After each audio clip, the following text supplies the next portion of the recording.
नदी से ही पानी लाया करते थे। एक दिन गांव की एक औरत निर्मला नदी के किनारे बैठकर कपड़े धो रही थी। तभी उसे नदी से डरावनी आवाज सुनाई दी। कौन है यहाँ जो मुझे डरा रहा है? अरे कौन है यहाँ?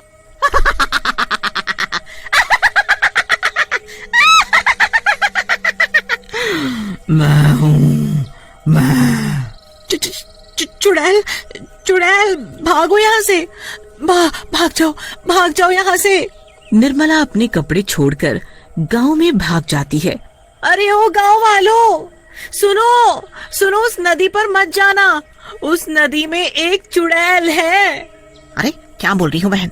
चुड़ैल नदी में? सुबह ही तो हम सभी औरतें उस नदी से पानी भरकर लाई हैं, तब तो कोई चुड़ैल हमें दिखाई नहीं दी। कहीं तुम नींद में तो नहीं हो? अरे तुम लोगों को मेरी बातों पर यकीन नहीं है ना, तो खुद ही जाकर देख लो। हाँ भाइयों, चलो तो जरा नदी पर, हाँ, देखें कैसी चुड़ैल है। सभी गांव वाले नदी पर जाते हैं, पर वहाँ कोई चुड़ैल नहीं दिखती। अरे यहाँ तो कोई चुड़ैल मुड़ैल नहीं है, निर्मला को कोई वहम हुआ होगा। चलो भाइयों, अपना काम करें, हाँ? गांव वालों को नदी पर कोई चुड़ैल नहीं दिखती। फिर सभी लोग वहाँ से चले जाते हैं। अगले दिन सुबह सुबह सभी नदी पर आते हैं।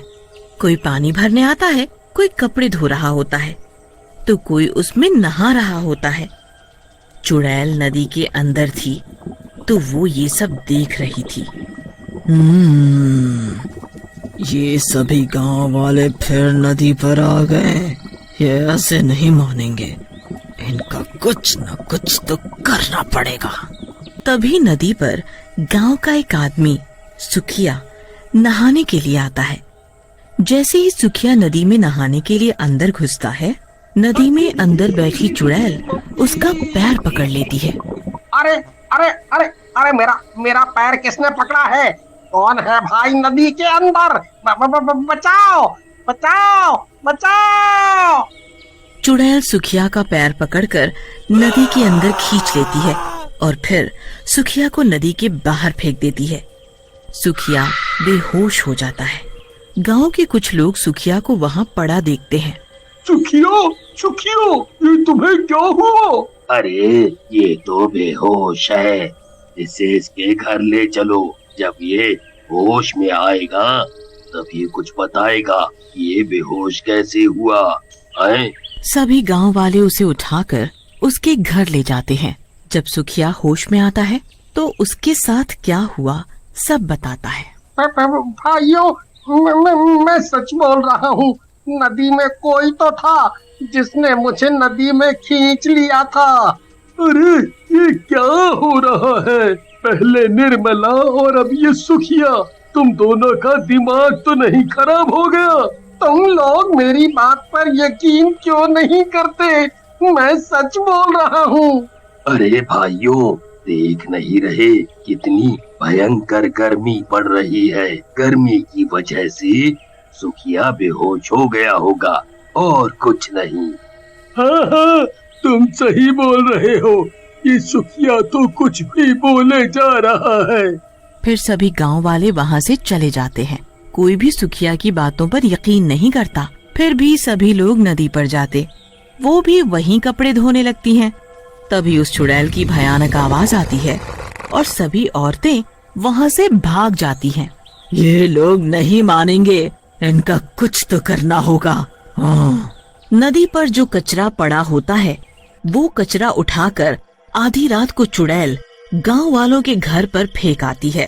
अरे सत्यानाश हो उसका, जिसने मेरे घर पर ये कूड़ा फेंका। अरे कोई है? मेरे घर पे कूड़ा किसने फेंक दिया? देखो जी, किसी ने हमारे घर पर इतना सारा कचरा फेंक दिया है, भला बताओ। ये सब देखकर पारो और मुरली गांव वालों से लड़ने लगते हैं। वो चुड़ैल फिर से आधी रात को नदी से निकलकर गांव में आती है और अब की नदी से ढेर सारी कीचड़ उठाकर शंकर के घर पर फेंक कर चली जाती है। सुबह होते ही, रानी, ये अजीब सी बदबू कहाँ से आ रही है? हाँ जी, बदबू तो मुझे भी आ रही है। ये बदबू शायद बाहर से आ रही हो। दोनों बाहर जाकर देखते हैं तो उनके घर पर ढेर सारी कीचड़ पड़ी होती है।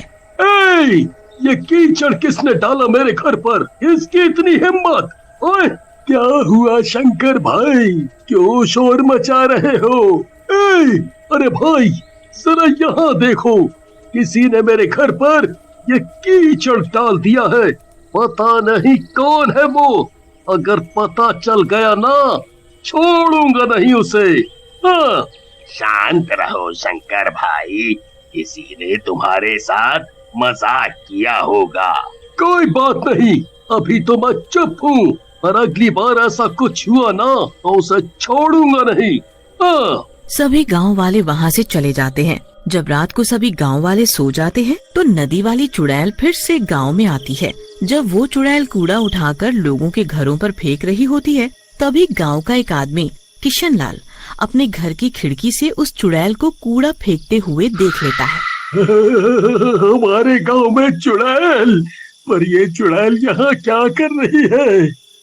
अच्छा, अब पता चला, ये चुड़ैल ही थी जो सभी के घरों पर कूड़ा कचरा डाल